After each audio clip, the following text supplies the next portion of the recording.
Operant behavior is often influenced by more than one antecedent variable at the same time. Although behavior analysts commonly describe behavior using the three-term contingency, any given response may be under multiple sources of control. Motivating operations and discriminative stimuli can operate together to influence whether behavior occurs. A motivating operation alters the effectiveness of a consequence, making it more or less valuable, while discriminative stimuli signal where or when that consequence is available. When these variables converge, behavior is more likely to occur. The motivating operation establishes the consequence as effective, and discriminative stimuli indicate the conditions under which responding will be reinforced. In this sense, motivating operations and discriminative stimuli serve different but complementary functions. One alters what is wanted, and the other signals the opportunity to obtain it. Understanding multiple control helps explain why behavior may occur only under specific combinations of conditions rather than in response to a single variable. Unconditioned motivating operations are events or conditions that alter the value of consequences without requiring prior learning. Organisms are biologically prepared to be affected by these variables. Food deprivation and painful stimulation are common examples, as they increase the effectiveness of food or pain reduction as reinforcers without any learning history.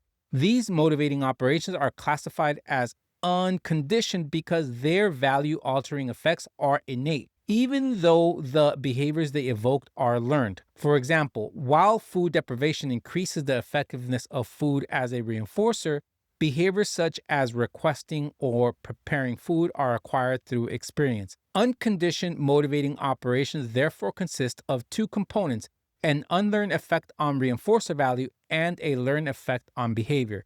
Recognizing unconditioned motivating operations allows behavior analysts to identify biologically relevant variables that reliably influence motivation across individuals and contexts. Several unconditioned motivating operations increase the effectiveness of specific reinforcers and evoke related behavior. Deprivation of food increases the effectiveness of food as a reinforcer and evokes food seeking behavior. Water deprivation increases the effectiveness of water and evokes behaviors that have produced access to water. Sleep deprivation increases the reinforcing effectiveness of sleep and evokes sleep related behavior. Activity deprivation increases the value of activity as a reinforcer and evokes behavior that has produced movement or play. Oxygen deprivation increases the effectiveness of breathing as a reinforcer and evokes breathing behavior. Changes in temperature can also function as unconditioned motivating operations. Becoming too warm increases the effectiveness of cooling, while becoming too cold increases the effectiveness of warmth. In each case, the motivating operation both establishes the value of a consequence and evokes behaviors that have historically produced that consequence. These effects occur without prior learning regarding reinforcer value. Unconditioned motivating operations can also decrease the effectiveness of reinforcers and reduce related behavior. Food ingestion decreases the reinforcing effectiveness of food and abates behaviors that have produced food in the past. Water ingestion similarly decreases the effectiveness of water and reduces water seeking behavior. Sleeping reduces the value of sleep as a reinforcer and abates sleep related behavior. Being active decreases the effectiveness of activity as a reinforcer, while breathing after deprivation reduces the value of oxygen as a reinforcer. Changes in temperature also produce abolishing effects. Becoming cooler after being too warm decreases the effectiveness of cooling, and becoming warmer after being too cold decreases the effectiveness of warmth. In each case, the motivating operation functions as an abolishing operation with an abative effect. These changes illustrate how contact with a consequence can both momentarily reduce both its value and the behaviors that have produced it. Sexual stimulation and temperature changes provide additional examples of unconditioned motivating operations. The passage of time since last sexual activity functions as a motivating operation that increases the effectiveness of sexual stimulation as a reinforcer and evokes behavior that has produced such stimulation. Sexual orgasm functions as an abolishing operation, decreasing the effectiveness of sexual stimulation and abating related behavior. Temperature related motivating operations operate in a similar manner. Becoming uncomfortably cold establishes warmth as a reinforcer and evokes behavior that has produced warmth, while returning to a comfortable temperature abolishes that effect. Becoming uncomfortably warm establishes cooling as a reinforcer and evokes behaviors that have resulted in body cooling. Once a normal temperature is restored, the effectiveness of cooling decreases and related behavior abates. These examples demonstrate how biological conditions systematically alter motivation in predictable ways. An increase in painful stimulation establishes pain reduction as a reinforcer and evokes behavior that has produced such reduction. In addition to escape behavior, painful stimulation may also evoke aggressive behavior towards others. In this context, painful stimulation can function as an unconditioned motivating operation that establishes certain events, such as signs of damage to another organism, as effective reinforcers. Behaviors that have been reinforced by producing those signs may therefore increase.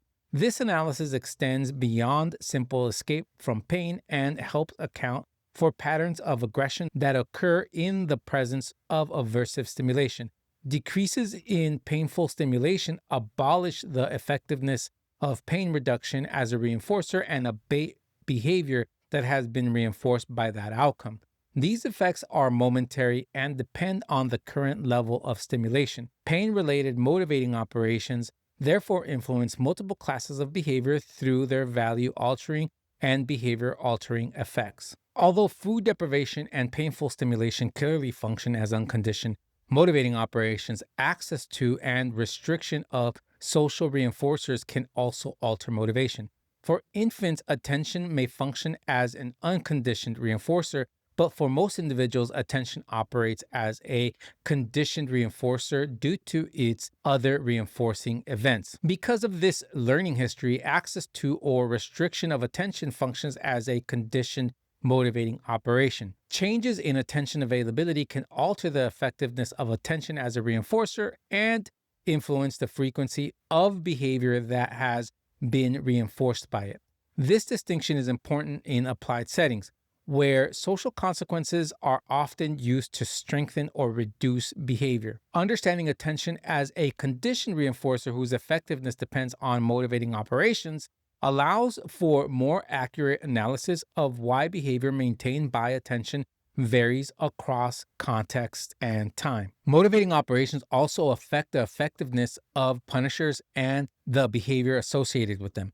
An establishing operation for punishment increases the effectiveness of a stimulus as a punisher and decreases the frequency of behavior that has been punished by that stimulus. For example, certain biological conditions can establish otherwise neutral stimuli as punishers and reduce behavior that produces them. An abolishing operation for punishment decreases the effectiveness of a stimulus as a punisher and may increase the occurrence of previously punished behavior, assuming reinforcement contingencies remain intact. Motivating operations therefore influence punishment in the same way. They influence reinforcement. Whether a stimulus functions effectively as a punisher depends on current motivational conditions. Recognizing these relations helps explain variability in punishment effects and underscores the importance of considering motivating operations when evaluating behavior reduction procedures. Measures that affect human behavior are conditioned rather than unconditioned. Their effectiveness depends on learning history and motivating operations related to the reinforcers they restrict or remove. When a conditioned punisher has been established through pairing with the loss of a reinforcer, its effectiveness depends on whether the motivating operation for that reinforcer is currently in effect. If the reinforcer is not valuable at that moment, the conditioned punisher will be less effective. Social disapproval, for example, functions as a conditioned punisher only when the reinforcers it predicts are valuable. In some cases, a stimulus may be associated with the loss of many different reinforcers. Such stimuli may function as generalized conditioned punishers and be relatively unaffected by specific motivating operations. Understanding these relations clarifies when and why conditioned punishment procedures succeed or fail. The effectiveness of timeout and response costs depends on motivating operations related to reinforcement. Timeout functions as a punishment only when the environment from which the individual is removed is reinforcing at that time. If time in does not function as a reinforcer, time out will have little effect. Research comparing enriched and impoverished time in conditions demonstrates that timeout is effective only when access to reinforcement is meaningfully reduced.